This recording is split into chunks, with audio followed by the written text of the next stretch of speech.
Hello, मैं हूँ AirPods pro second generation. जब मैं अपने बॉक्स में था, मैं सोच रहा था मेरा ओनर कौन होगा। एंड फिर एक दिन मैं बन गया क्रिशियस एयरपॉड्स प्रो।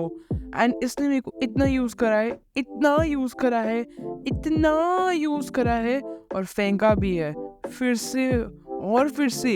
एंड इतना चार्ज करा है कि मैं थक चुका हूँ। बोलता है तू। तो ये है the 1 month review of the AirPods Pro second generation. तो ये है एयरपॉड्स एंड इनके साथ मेरे को हो गया पूरा 1 month। ये ईयरफोन्स पूरा एक हफ्ता काम करते हैं। हैवी यूजर्स मतलब 5 से 6 घंटे अगर आप एक दिन में ईयरफोन्स को यूज करोगे तब भी ये एक हफ्ते तक आपका पूरा काम चला देंगे आराम से। उसके अलावा ये विद इन 2 hours चार्ज हो जाते हैं 0 to 100, चाहे एयरपॉड जीरो हो चाहे आपका ईयरफोन का केस जीरो, दोनों चार्ज हो जाएंगे 0 to 100 with in 2 hours, which is one of the fastest charging I have ever seen एक ईयरफोन्स में, जो इतने टाइम तक चलते भी हैं और इतनी अच्छी क्वालिटी के भी हैं।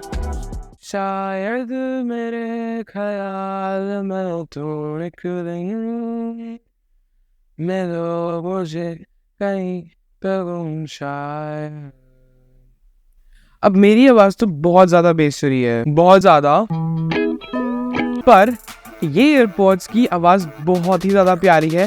उसके ऊपर से इसमें एक नॉइस कैंसलेशन मोड है जिसमें आप मेरे जैसे बेसरों की नॉइस कैंसिल करके आप अपने फेवरेट सॉन्ग सुन सकते हैं। मेरे हिसाब से सबसे बेस्ट ईयरफोन जो मैंने अभी तक यूज किए एंड मैं श्योरली रिकमेंड करूंगा आपको ये लेने के लिए अगर आपका बजट इतना है। बाकी अगर आपको इसकी अनबॉक्सिंग देखनी है जिसमें मैंने कवर किया इसके इनबॉक्स मटेरियल, इसके फीचर्स के बारे में एंड और भी कई चीजें जिस वीडियो में कवर नहीं की उस वीडियो में ऑलरेडी कवर हो चुकी थी, या आई बटन में लिंक आ रहा है, जाके चेकआउट कर सकते हैं उस वीडियो को भी। बाकी अगर आपको एयरपॉड्स खरीदने हैं इसका link is in the description, आप वहां से ले सकते हैं। Thank you for watching. मेरा नाम है क्रिश, आप देख रहे हैं टेक बाइट्स। मिलते हैं अगली वीडियो में, तब तक के लिए गुड बाय।